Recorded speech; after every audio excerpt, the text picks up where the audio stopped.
Hello to you, my fellow Dark Ones. How are you guys doing today? How's life? Apparently life is not amazing. Okay. You don't have to bite. We have visited the end because I want some shulker boxes. The shells, actually. That's enough. I'm not that interested in the loot, but let's see what we get. Weird things. Shiny weird things. So apparently, from Just Dire Things, there's an upgrade called Phase, which I'm assuming goes on your leggings. Lovely. Okay, it's not what I thought, because you can't see anything. So we need to turn it off. I thought you will just go into spectator mode, but no, it doesn't do that. If you guys remember, last episode, I did mention that we want to get into applied energistics and autocrafting. And that's exactly what we're going to do today. Unfortunately, gaze into my eyes. Good. I'm a lazy person. Very lazy person. I don't really want to start automating the production of Certus quartz using the budding Certus. I just want to be able to buy them. The problem is my lack of emeralds, and I think I do have a solution for it. In this mod pack, there is a mod called Geore. What does it do? Well, it does give you the budding version of every single resource that you have in vanilla and apparently some modded stuff, so that you can generate resources. You just melt them, you get the ingot. Or I don't know, in case of the emerald, you get the emerald. Thankfully, it also works with Ars Nouveau, so we can find some geodes. I have made some dowsing rods, I surrounded them with some emeralds, we get the emerald geode dowsing rod. It should have a range of 75 blocks, and the durability is garbage. I'm assuming emeralds are going to be rare. That is my mob farm. That is the geode. I guess it's not rare. Oh, come on. Everywhere I dig is water. We have found it. Oops, didn't mean to do that. But in any case, what we need to do is that we need to have a ritual brazier, we need to have the ritual of awakening, and I don't think it needs source. Do you? I do have source, just in case. Did you spawn? Yay! We have a golem. We kill you. I guess let's get 2 of them. Yeah, it doesn't need source. We kill you too. I have been mining here. My goodness. Yeah, this is the iron vein. Anywho. Let's go home and try to set everything up. Most of you already know this, but for those of you who don't know, this is how it works. We just need to have the block of emerald geore. We don't need the budding version. We have 2 golem charms, we just right click them on the block. Using our dominion wand, we shall tell them that, hey, this is your home. They're going to convert it into a budding version. Lovely. And just in case you're wondering, no, you can't really cheat. These are growth accelerators from AE2. It didn't work. But in any case, if you set their home to an inventory, what is going to happen is that they're going to harvest the crystals and put them inside the chest. Or a barrel. It's actually quite neat, and there are tons of resources that we can produce in this manner. So maybe later on, we're going to do that. But first things first, applied energistics. The first thing that we need to do is to set up our controller, and I think a 3x3 is actually going to be more than enough for this mod pack. If we want to make it fancy, it's going to provide us with 512 channels. If we want to go less fancy, it should give us like 1000 channels. As usual, we're going to have our P2P tunnels on the front, and obviously in the back, like so. We're going to go a teeny tiny bit fancy, meaning that we're going to go with colored cables, and the colors are really bad, I just noticed. In the center, we shall have some dense cables, because yeah, the P2P tunnels have to be touching the controller, but they also have to have a connection to the system. So that's 16 P2P tunnels. That's plenty of channels. Also remember that we have space for like at least 10 more P2P tunnels. In the recent version of AE2, there are no energy acceptors, so we just use a quantum entangler porter. And our controller has power. A bit of a confession, I'm extremely poor, so every time that you see a cutscene, just imagine it's been like half an hour later. Because I have to gather resources, but I think we are set to go for, I don't know, another 2 minutes. I have made myself some pattern providers from Applied Energistics so that we can do some autocrafting. I also made a second floor, and I also flipped the controller because I thought this looks nicer. A bit. There is an extended version of Applied Energistics, but I don't really have the resources to get into that at this very moment. So for now, we're just going to go with normal pattern providers and normal molecular assemblers. Again, remember, I'm very poor. These are our CPUs, they're just 16K, and maybe I can afford some drives. Some extra ones. And they also go on the second floor. So we have all the garbage, we also have a Zamboni. Now we need P2P tunnels. This chaff thing is like farting. And it's also quite useless, because once the monster attacks you, you don't get it. It activates after a few seconds. Yeah, the only thing that it does is that it damages my villagers. Anyways, at this very moment, dense cables are incredibly expensive for me, so how do we want to do this? We do need a dense cable here, another one here, And yeah, the rest of that has to be dense cables. Can't do anything about it. I have also made myself a memory card so we can link the P2P tunnels, like so. And now these guys are active. Perfect. For the rest of that, I think we can cheat a bit. Maybe not. Wanted to save on cables. I'll use anchors, don't you worry. Yeah, in that way we will have all the connections and we're using 20 channels so far. That will make it 22. I will have 12 more drives and that's not enough. Well, that is perfectly fine. Instead of having 16 drives, I can have 12, or later on I can just remove the CPUs. So channels up here are not going to be a problem. Besides, we can always add more P2P tunnels. But I have also transferred our terminals over here, and I also made myself a pattern access terminal. So over at the main base where we never sleep and do anything, we also don't have an applied Energistics system. Awesome. However, one thing that you might notice is that we have molecular assemblers, we have CPUs, and we have our drives, so we can do some autocrafting. And the first thing that I want to try and automate is going to be the production of processors from applied Energistics, not the additional mods. Just before I forget, the first pattern is always going to be for a pattern that goes in the molecular assembler. So now we can have patterns. We don't have glass. Oh yeah, we do. So can I have 10? Oh, we don't actually have glass. You know, the situation is actually so dire that I don't even have sand, so we have to buy the glass. But yeah, we can have some patterns. Perfect. So we're going to have our inscribers. 4 of them should be sufficient for now. Well, technically speaking, we need 6. 4 for the presses, 2 extra ones. I also have a feeling that in this version of Applied Energistics, making processors is going to be easy. I just set in patterns. So that should be the circuit. Do you auto-export? Yes. Okay, then it's easy. Can I have 10? Oh boy, it's super easy. Okay, let me set patterns then. The patterns are set. We can autocraft any processor that we want, which is amazing. But as usual, we're missing a bunch of stuff, so we need to automate mechanism as well.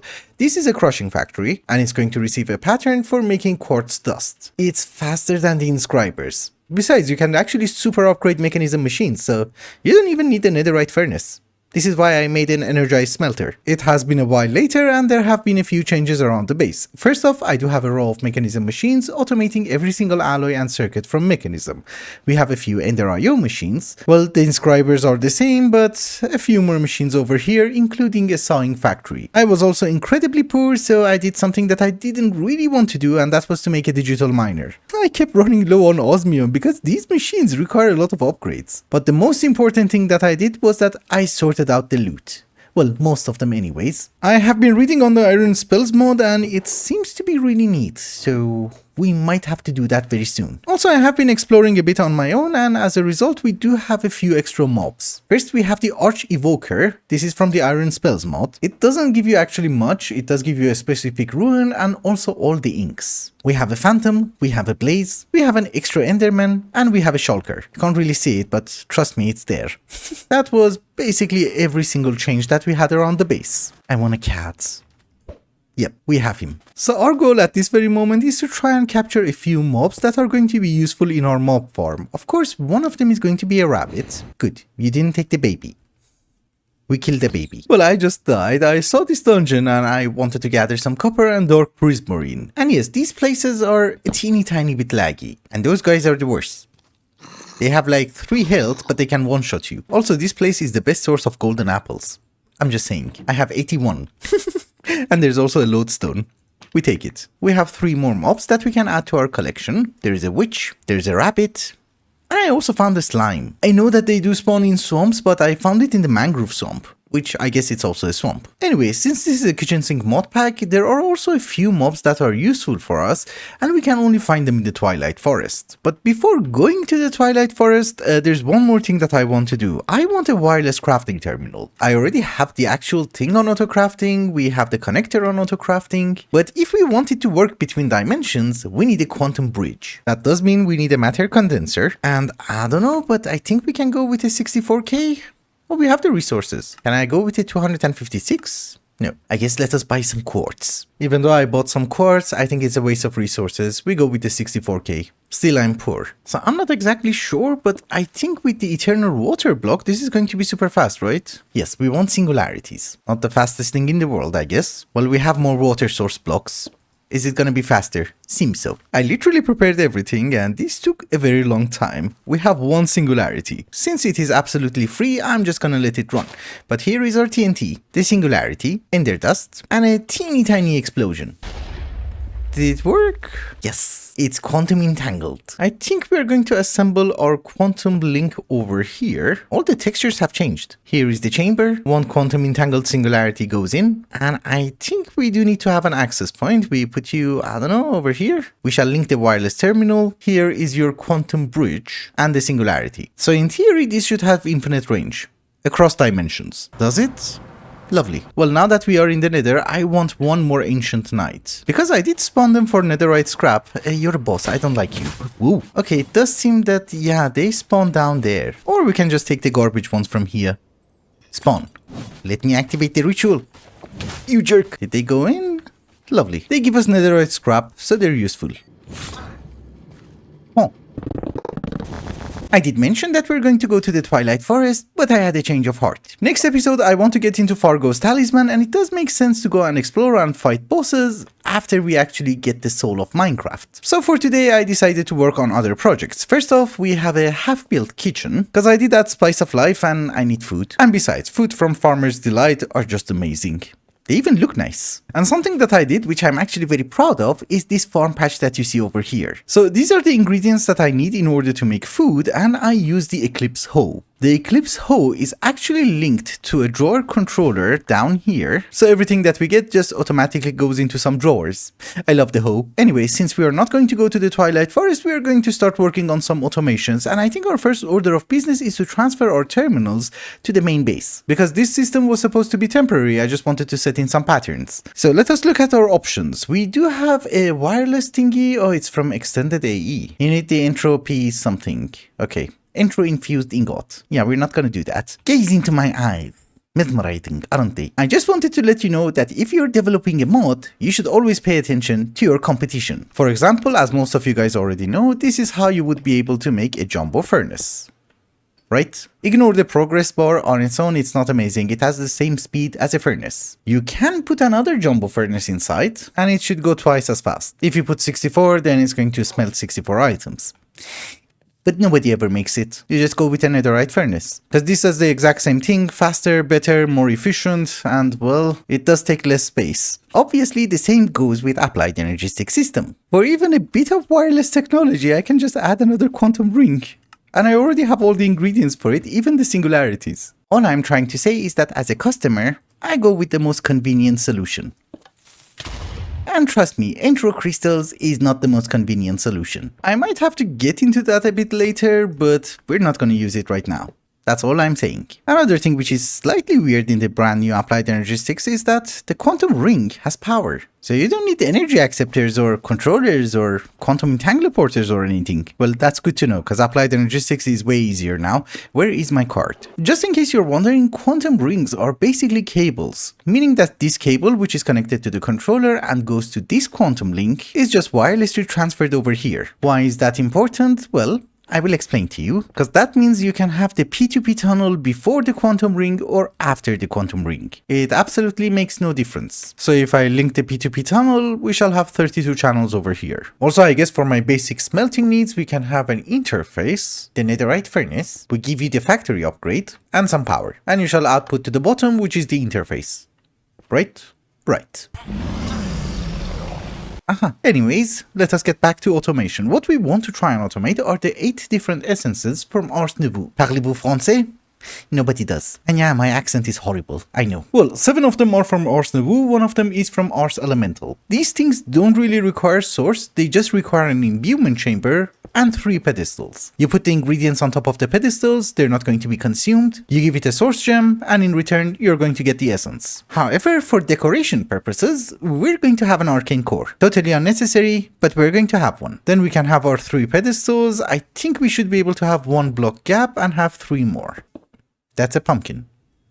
Okay, I just wanted to mention that yes, if you provide them with source, it's going to be crafted way faster. But as you guys probably know, you don't actually need that many of them, so a normal garbage passive setup will do. What the hell is this? Oh, it's grass. These essences are used in different types of crafting. You can also make armor with them, and also if you need stuff. But you always need a maximum of 1 stack of them, maybe 2 stacks, it doesn't really matter. So the first one is the anima essence, and this is the only exception, it's from Ars Elemental. Why are we doing it here while we have a wireless crafting terminal? Don't ask me. It's a habit. So skull, golden apple, bone meal. They go on the pedestal, and if we give it a source gem very slowly, we're going to get that essence, right? It's very slow.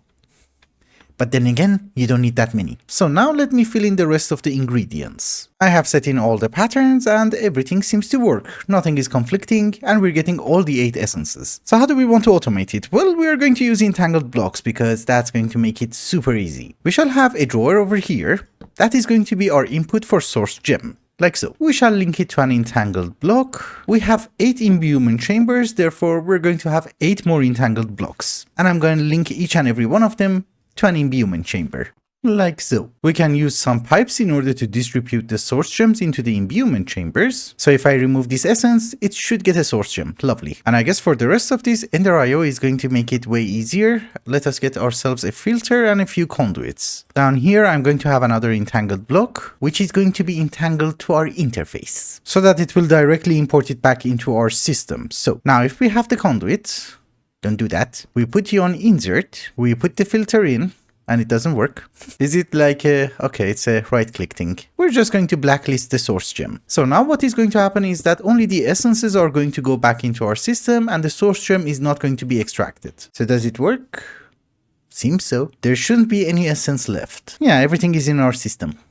Amazing. We can even cover the entire thing because we don't need to use it ever again. The problem with the imbuement chambers is that they're not actually very smart. So if you put a hopper underneath or you try to extract something from underneath, it's just going to export the source gem, not necessarily the end result. And that's a problem, I guess. As long as I put source gems inside this drawer, this should run constantly and we would be able to do that. We would be able to keep up because these things are incredibly slow. But if you guys remember, last time that we automated these things was in All the Mods 9, and in that mod pack I used Starbunkles. Starbunkles are not very smart. He used to get stuck 400 times per episode. However, now that we have some essence, I noticed something very important. There is an anima bangle, which gives you 4 to max health. And you know me, I love hearts. That is expensive. But let us see if we can craft it.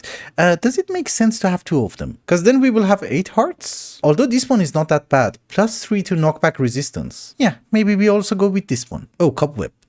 I can make it. Well, I do have my enchanting apparatus. Let's hope we don't blow up our base. The ring goes in. Yeah, this is so cool. I just made the bracelets and yes, we got extra hearts. The problem is that it's not enough hearts. But thankfully we do have Lord Traverse of Darkness in our lives and he made the bubbly heart canisters. And I'll be very honest with you, I really hate yellow hearts. Let me try to kill a few withers, I'll be right back. Mesmerizing. I have killed 10 withers, we got the hearts, but now gold is the problem. So I did manage to find a teeny tiny mesa biome.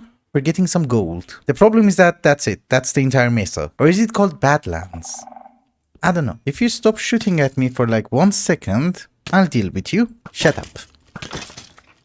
You too. Yeah, I think that's enough. We can go home. Also, since I'm a bit poor, we use a bit of ore dabbling. It's not really ore dabbling. It does take 3 raw ores and it gives you 4 dust. So it's garbage. But don't you worry. Very soon, I'm actually going to start fixing the ore situation. So that is 10 yellow heart canisters. And voila. We're at green hearts. Much better. Mesmerizing. Before we wrap up today's episode, there are 2 more things that I want to do. One of them is that we're looking for a woodland mansion. This is a structure compass and it should point you towards different structures. The problem is that it's not called the woodland mansions. Oh, it's called mansion. Fine. 5,000 blocks away. Holy. As I have already mentioned, next episode I want to get into Fargo's talisman and try to get the soul of Minecraft. And well, in order to craft some of the gizmos, you're going to need a ton. These guys spawned. You're going to need a ton of totems of undying. So I want to be able to find some vindicators and evokers. It's true, using the ominous potion we can just trigger a raid, but there's also a smithing template in the mansion, I think. I just traveled 3,000 blocks. That was fast. The meteor from Applied Energistics. On episode 1, it was very difficult to find. 200 blocks and we're there. What the hell is that? Enchanter. You come with me. You're cool. There's another one. What do you drop? I don't see any drops. He's hitting me with a book. This is cool. How do we take you home? He ran away. Come back. Well, we need only one of them in a jar. That's a creeper. Got the wrong mob. Yes, thank you. I think that should be from the Iron Spells mod. But they do weird things. It's not just the book. These guys are funny. Do something. Are you summoning someone? Oh, my goodness. Yeah, I just want one Vindicator. And that's it. Follow me. They hit a bit hard. Yep. Ah, you're the one. Who are you? You can die. I kind of have to do this somewhere that he cannot escape. So we put you in the chicken. Here is the jar. And I think I'm just going to capture Vexes. Oh no, we got the evoker. Lovely. We're done. Okay, these enchanters are not from the Iron Spells mod. They're from a mod called Enchant with Mobs. So they try to find a mob and they try to enchant him. They do extra damage. And apparently when they cannot find a mob, they just run away. Shut up. They look very stupid. We take them home. Or would you look at that?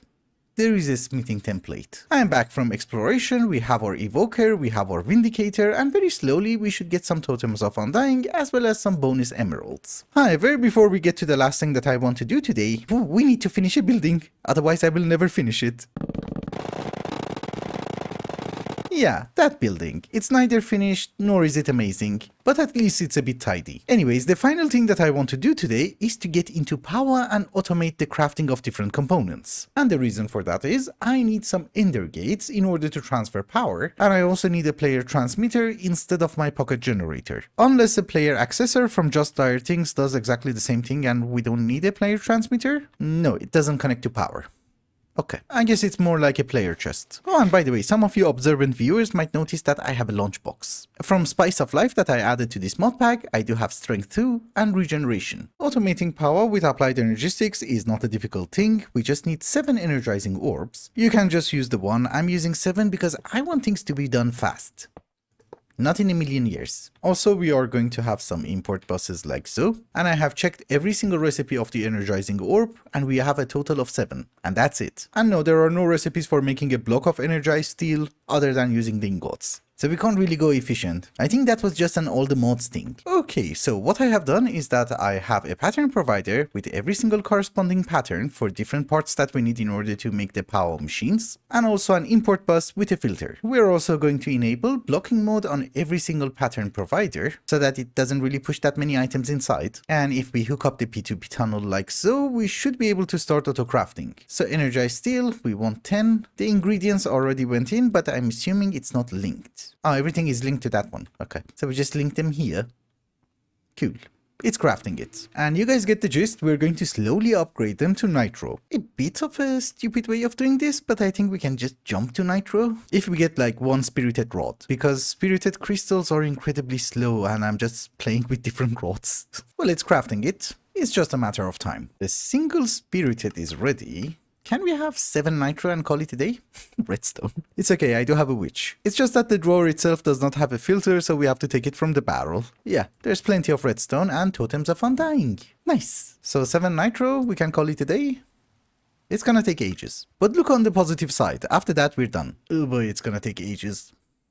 Maybe for the moment, you power him, until we get a nitro thingy. Well, while that is cooking up, what we need is a player transmitter, so let us make all the patterns, both of them look the same. Also, we only need 1 player transmitter, so let's put the patterns over here so that we can remove them later on. So if I remember things correctly, we just need to have an aerial pearl and a blank card, which we converted into a binding card, and we need to find a zombie and 1 enderman. Oh, it's turning into nighttime. Okay, that's our zomboni, and wow, the enderman. I thought I have to go to the end. We're good. Also, I'm basically cheating. Whenever I don't need an energizing rod, I just switch it, so that the crafting itself is done a bit faster. Yeah, we're not that far off. Okay, we're good. It's a bit hard to believe, but we're almost done. We're just waiting for the Niotic. Everybody power him. Well, we do have 6. And 7. Amazing. So let's throw the garbage ones away. We just use nitro. We don't really have to throw them away. I'm just being very efficient. Oops. So now, can I have my transmitter? Awesome.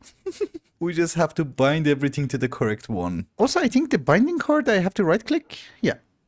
Now it's bound to me.